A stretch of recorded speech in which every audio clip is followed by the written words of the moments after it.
Bonjour chers lecteurs, aujourd'hui je vous retrouve dans cette nouvelle vidéo et aujourd'hui on se retrouve pour une vidéo très spéciale puisqu'il s'agit d'un tag. Il s'agit d'un tag mais pas n'importe quel tag puisque c'est un tag que j'ai créé en collaboration avec la papote livresque, donc Sylvie. En fait, il y a une saga, je pense que vous vous en doutez un peu si vous nous suivez tous les deux, qu'on lit en lecture commune, qu'on a commencé ensemble, autour de laquelle on est vraiment... Enfin voilà, on aime vraiment beaucoup cette saga, je pense qu'on l'adore tous les deux de tout notre cœur. Et on s'est dit, à la fin du tome 3, il faudrait lui rendre hommage, il faudrait faire quelque chose parce qu'on l'aime tellement et qu'on voudrait la rendre tellement plus connue qu'il faudrait faire quelque chose autour de cette saga. Et donc du coup, c'est là que Sylvie a eu l'idée de créer un tag.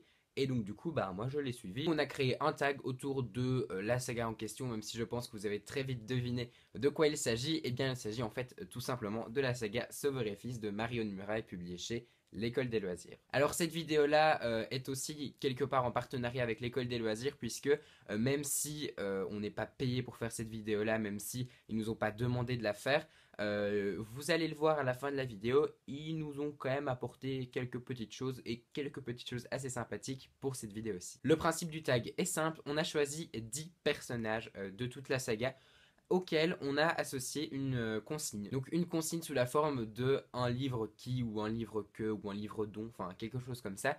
Et à chaque consigne, on va devoir y associer un livre. Alors ce livre-ci peut être soit dans notre palle, soit dans les livres lus. Alors bien sûr, pas de spoil, je vous rassure, tous les personnages qui sont là sont plus ou moins introduits dès le début.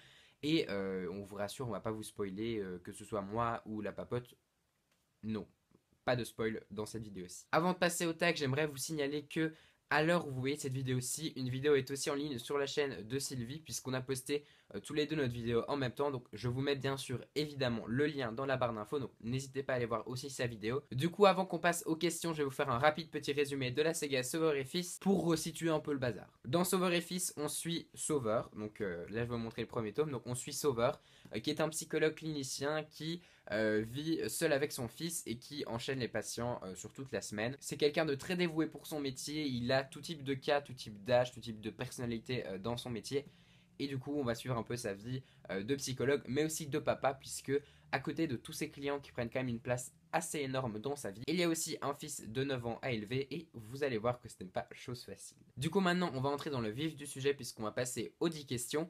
10 questions que je vous mets bien sûr dans la barre d'infos si jamais vous voulez aller y jeter un petit coup d'œil. Pour Sauveur, le personnage principal, la consigne est un livre qu'on avait peur d'aborder mais qui s'est révélé être une excellente lecture. Pour cette catégorie-ci, j'ai choisi Nos étoiles contraires de John Green, publié chez Nathan. Alors ce livre-ci, j'avais dû le lire pour les cours et honnêtement, j'en entendais beaucoup parler. Tout le monde disait que c'était un petit peu le gros best-seller du moment, tout le monde disait que ce livre les avait émus, enfin bref, tout le monde disait que ce livre avait un potentiel énorme.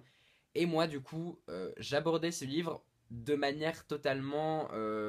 voilà, je savais pas trop si j'allais aimer ou pas, puisque de un, c'est du contemporain et je suis pas trop fan du contemporain habituellement. Et qu'en plus, bah, vu que tout le monde avait adoré, j'avais peur de mettre la barre un peu haut. Et finalement, j'ai adoré. J'ai adoré, j'ai vraiment adoré. Je crois que je lui avais mis 17 sur 20 parce que j'avais vraiment été charmé par cette histoire.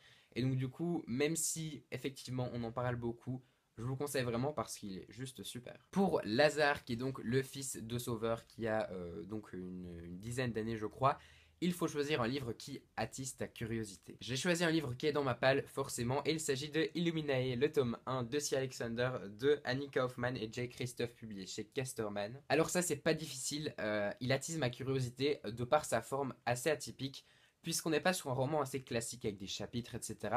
On est sur un assemblage de documents, de mails, de dessins, de schémas, enfin tout sauf un roman classique. C'est un livre qui dénature apparemment totalement tous les codes de la narration habituelle dans le roman. Et donc du coup moi j'ai vraiment envie de savoir de quoi il en retourne. Après peut-être que voilà l'aspect bricasse me fait un petit peu peur aussi. Mais voilà, il me rend vraiment curieux et donc du coup j'ai vraiment beaucoup envie de le découvrir très prochainement. Pour Paul qui est donc le meilleur ami de Lazare, donc ils ont une histoire d'amitié très fusionnelle et justement pour lui on va devoir choisir un livre qui met en scène une belle histoire d'amitié. Peut-être que vous vous en doutez mais forcément qui dit amitié dit Autre Monde de Maxime Chatham avec le premier tome L'Alliance des Trois publié chez le livre de poche. Voilà, il y a un petit trio, même un trio assez solide qui est formé de Matt, Tobias et Ambre, donc la fameuse Alliance des Trois. Et moi, ces trois-là, je vous le dis souvent, mais pour moi, c'est un petit peu comme Harry, Ron et Hermione dans Harry Potter. C'est les trois amis inséparables qui, peu importe ce qui va leur arriver, vont quand même essayer de garder un lien assez fort. Moi, j'ai adoré. Je trouve qu'ils ont une histoire d'amitié très fusionnelle et que c'est une histoire d'amitié comme un peu tout le monde rêverait d'avoir, je pense. Pour l'histoire d'amitié, je pense que ça m'est venu spontanément en tête directement et c'est pour ça que je vous le présente aujourd'hui. Pour Alice, qui est la sœur de Paul, on va devoir vous présenter un livre qui traite du harcèlement scolaire. Alors là, je vais pas faire dans l'originalité. J'avais une autre idée de livre, mais que je garde pour une question après. Mais donc du coup, forcément que quand on parle de suicide, le dernier livre en date que j'ai lu parlant de ce thème-là, il s'agit de 13 Reasons Why ou 13 raisons de Jay Asher publié chez Albin Michel. On en a entendu beaucoup parler, il y a eu la série Netflix, il y a eu la sortie poche, il y a eu tout ce boom qui a été fait autour de cette saga au moment de la sortie. C'est vrai que je connaissais pas du tout avant et ça m'intriguait parce que plein de gens regardaient la série, parce que tout le monde disait que c'était génial et donc je voulais savoir. Je l'ai lu, j'ai vraiment plutôt bien apprécié. Personnellement, j'ai pas regardé la série jusqu'au bout puisque je la trouvais assez ressemblante au bouquin et donc du coup je me suis arrêté après 5-6 épisodes, je crois. Mais en tout cas, je vous conseille vraiment le bouquin parce que si on parle beaucoup de la série, le livre est vraiment top aussi. Et forcément qu'on parle de harcèlement puisqu'on va suivre Clay qui va recevoir toute une caisse avec des cassettes. Et ces cassettes ont été enregistrées par Anna Baker qui s'est suicidée quelques mois avant ou quelques jours, je ne sais plus, parce qu'elle était harcelée à l'école. Pour Louise, la mère de Paul et Alice, il va falloir choisir un livre qui dépeint une situation familiale assez complexe et difficile. J'ai évidemment choisi Oniria de BF Paris, le tome 1, donc Le Royaume des Rêves, publié chez le Livre de Poche. Alors, de ce que je m'en souviens, parce que je l'ai quand même lu il y a 3-4 ans, on part sur une situation familiale assez compliquée, puisque je crois que les parents d'Eliot sont séparés, je pense qu'il y a encore une séparation dans la recomposition de la famille, enfin c'est tout un micmac absolument incompréhensible. Et je pense aussi qu'il y a des petites disputes entre les différents éléments de la famille. Donc je crois que c'est pas une situation familiale rêvée. Pour Jovo ou Jofo, ça devrait s'appeler Jovo, mais moi je l'appelle Jofo. Enfin bref, voilà. Il s'agit d'un personnage qui arrive un peu plus tard dans la série, mais qui était quand même super important et dont on voulait absolument parler. Et pour lui, il va falloir choisir un livre au cœur de la guerre. Mon dernier coup de cœur avec justement un cadre spatio-temporel au milieu d'une des guerres, il s'agit du Garçon au sommet de la montagne de John Boyne, publié chez Gallimard Jeunesse. J'avais adoré ce livre. Ça date un peu maintenant, ça va faire 1 an et demi que je l'ai lu, mais qu'est-ce que j'avais adoré. Franchement, on est sur une histoire qui se passe à la Deuxième Guerre mondiale avec un jeune garçon qui apparemment de base n'a rien à voir avec les nazis et qui au fil du temps, puisqu'il va aller vivre là-bas, va se retrouver transformé et c'est justement cette transformation, ce retournement de cerveau qui m'a plu et la manière dont l'auteur l'exprime, pardon, c'est assez ouf et donc du coup, rien que pour ça en fait, je vous conseille ce livre parce que c'est un point de vue assez original au final et l'auteur le raconte tellement bien, il arrive tellement bien à se glisser dans la peau d'un jeune enfant de 9-10 ans. Donc, enfin voilà, moi je vous conseille vraiment, vraiment, vraiment, vraiment ce livre parce qu'il est juste top. En plus, il est court. Donc du coup, franchement, ça vaut vraiment la peine. Pour Gabin, un des patients de Sauveur qui va peut-être devenir un peu plus que ça, il faut choisir un livre où le monde virtuel se confond avec la réalité. Alors pour ça, forcément que je pense que vous avez déjà aussi une petite idée de ce que je vais vous présenter. Nos Pazaran, le jeu de Christian Lehmann, publié chez l'École des loisirs dans leur collection Medium. Oui, parce que dans ce livre, tout commence avec une mystérieuse boutique de jeux vidéo où le vendeur, un peu très bizarre même, va avoir une insigne sur la veste d'un de ses clients et va lui donner à la suite de ça un mystérieux jeu vidéo qui ne ressemble en rien à un jeu vidéo classique, puisque quand on commence à y jouer, on a plutôt l'impression de vivre ce qu'il se passe dans le jeu vidéo. Donc, un livre où se confond le monde virtuel et la réalité, je pense que là, on est sur quand même du livre qui représente bien la consigne. Je pense. Pour Ella, qui est une de ses patientes également, je vais devoir vous parler d'un livre qui traite de l'identité sexuelle. Alors sur ce thème-là, je n'ai encore rien lu et je pense n'avoir rien dans ma palle, en tout cas pas quelque chose qui me saute aux yeux comme ça. Du coup, vu que j'ai pas de livre à vous présenter, je vais essayer de vous rediriger vers certains titres.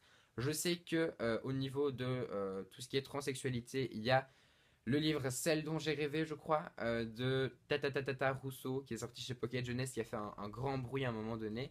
Je vous insère une couverture sur l'écran si je retrouve, mais il me semble que c'est ça le titre, je suis vraiment pas sûr. Ensuite, il y a Margot. Alors Margot, c'est aussi une des patientes de Sauveur, et donc du coup, pour ça, je vais devoir vous présenter un livre qui traite du suicide. Pour ça, je vais vous parler du livre Marion 13 ans pour toujours, écrit par Nora Fraisse et publié chez Calman Levy. Je ne l'ai pas en ma possession et pourtant, ça a été un coup de cœur extraordinaire. Je n'en ai pas parlé sur la chaîne parce que je l'ai lu l'année passée et que ça a été trop dur pour moi de poser des mots sur ce livre. Je l'ai fait brièvement sur le blog, mais en quelques lignes parce que ce livre m'a tellement ému qu'il était impossible pour moi d'en parler sans pouvoir, enfin sans vous émettre un avis totalement décousu et pas du tout construit. Du coup, j'en ai pas parlé sur la chaîne, mais c'est un livre qui est juste super beau, qui est super révélateur, qui est super émouvant. Donc, je vous conseille vraiment de le lire. Si vous pouvez le trouver en bibliothèque, allez-y parce que il en vaut vraiment la peine selon moi. Et ensuite pour Madame Gustavia, qui est le hamster de Sauveur, enfin de la famille des Saint-Yves, il faut choisir un auteur qui écrit autant d'ouvrages que Madame Gustavia n'a de petits. Alors pour ça, j'ai décidé de vous présenter 3 auteurs francophones qui sont quand même assez productifs. Parce que je voulais vous présenter plusieurs auteurs français parce que j'avais vraiment envie. Tout d'abord, on a Manon Fargueton qui écrit quand même passablement beaucoup de livres par an et qui a une bibliographie assez chargée malgré son jeune âge. On a ensuite Samantha Bailly qui écrit aussi pas mal de livres et qui, en plus de ses activités d'auteur, a également beaucoup d'activités au sein de la charte, au sein de la chaîne YouTube, etc. Donc du coup, pour moi, c'était un petit peu logique de la présenter ici. Et enfin, Olivier Gay, puisque rien que dans les livres que j'ai lus de lui, j'en ai déjà 8. Donc du coup, 8 qui sont parus quand même assez récemment. Donc je sais bien que c'est un auteur en plus qui écrit beaucoup dans des genres hyper variés. Du coup, je pense qu'il est aussi assez productif et que ça doit être, avec Samantha et Manon Fargueton, l'un des plus productifs dans la jeunesse young adulte francophone actuellement. Voilà, c'est la fin des questions de ce tag. J'espère que ça vous a plu. Alors si évidemment vous êtes booktuber ou blogueur et que vous voulez reprendre ce tag, n'hésitez surtout pas. Je vous mets bien sûr toutes les questions en barre d'infos et donc n'hésitez pas à le reprendre à la suite de cette vidéo. Nous on sera évidemment super contents que vous repreniez ces questions-là et que vous parliez de la saga à un plus grand nombre parce que c'est quand même le but au final de cette vidéo. C'est que vous puissiez découvrir la saga Sauveur et Fils et que si vous n'êtes pas encore convaincu, que vous soyez convaincu par cette vidéo. D'ailleurs à ce propos, je vous remets en barre d'infos tous les updates lecture dans lesquels je parle de Sauveur et Fils, mais également tous les updates lecture de Sylvie ou toutes les chroniques de Sylvie dans lesquelles elle parle de Sauveur et Fils également. Donc si vous n'êtes pas convaincu par cette vidéo, allez voir dans la barre d'infos. Alors je vous avais parlé d'un petit truc avec l'école des loisirs au début de vidéo et donc du coup si vous êtes resté jusqu'à la fin, et bien voilà, vous allez avoir votre petite récompense puisque l'école des loisirs s'associe à nous pour vous faire gagner pas n'importe quel lot, puisque l'école des loisirs vous propose de gagner une fois l'entièreté de la saga sur ma chaîne, et évidemment vous vous en doutez, une fois l'entièreté de la saga sur la chaîne de la papote. Du coup, je vous propose de remporter 4 livres, puisqu'il y a les 4 tomes de la saga Sauveur et Fils en grand format. Alors c'est un concours que j'organise évidemment avec Sylvie, donc Sylvie organise le concours sur sa chaîne et moi sur ma chaîne, donc si vous voulez participer aux deux, vous pouvez, mais bien sûr avec des Google Docs différents puisque j'y viens mais ça va se passer sur Google Docs. Par contre évidemment si vous gagnez les deux concours, on retirera au sort parce que ça ne vaut pas la peine et qu'il faut un maximum de gagnants. Du coup, le règlement pour ce concours se retrouve dans la barre d'infos, mais je vais quand même vous en parler un petit peu ici même. Tout se fait donc via un Google Doc qui est dans la barre d'infos, donc sur ce Google Doc, vous allez devoir remplir quelques informations que traditionnelles que je vous mets dans tous les Google Docs. Mais les conditions principales, il faut être majeur ou avoir l'accord parental. Pour les pays où il faut résider pour qu'on vous envoie le colis, alors moi d'habitude je fais ça par la poste donc je sais pas du tout comment ça marche, mais Sylvie fait ça par Mondial Relais et elle m'a dit que c'était assez pratique parce que au niveau des frais c'était un petit peu moins cher pour nous et du coup on peut ouvrir le concours à plus de gens puisqu'on ouvre le concours à la Belgique, la France, la Suisse et le Luxembourg. Et donc attention, je le précise bien, ce sera un envoi Mondial Relais. Le concours se terminera une semaine après le moment où cette vidéo est postée, donc le concours se terminera le vendredi 6 avril. Et alors attention, pour annoncer les gagnants, on va faire un live sur ma chaîne, donc avec la papote on sera deux sur le live. On fera ça le samedi 7 avril, donc un jour après la clôture du concours. Et on fera ça normalement à partir de 20h. Alors on a dit 1h, on verra bien, je sais pas moi, c'est peut-être que si jamais on parle trop, on continuera après, mais en tout cas, de 20h à 21h, on parlera de la saga. Et à 21h, il y aura l'annonce des gagnants en direct live sur ma chaîne, donc n'hésitez pas à venir nous voir sur ce live aussi parce qu'on pourra parler de la saga, un petit peu lecture et surtout parce qu'on va pouvoir voir si vous avez gagné ou non. Voilà, je crois que je vous ai tout dit, je crois que c'est la fin de cette vidéo. De toute manière, si vous avez la moindre question, n'hésitez pas à me la poser à moi ou à Sylvie, ou aller voir dans la barre d'infos parce que je vous ai bien tout récapitulé dans la barre d'infos. N'hésitez pas aussi, il faut vraiment aller voir la vidéo sur la chaîne de la papote, comme ça vous aurez vraiment nos deux points de vue autour de la saga, autour des questions et des thèmes qu'on a choisis. Si vous avez lu Sauveur et Fils, si cette vidéo vous a plu, n'hésitez pas à me dire tout ça dans les commentaires. N'oubliez pas le concours et le live samedi 7 avril à 20 h sur ma chaîne. Si cette vidéo vous a plu, n'hésitez pas à mettre un petit pouce vers le haut et à vous abonner à la chaîne pour suivre toutes mes péripéties sur YouTube. Je vous souhaite d'excellentes lectures et je vous dis à très bientôt dans une prochaine vidéo.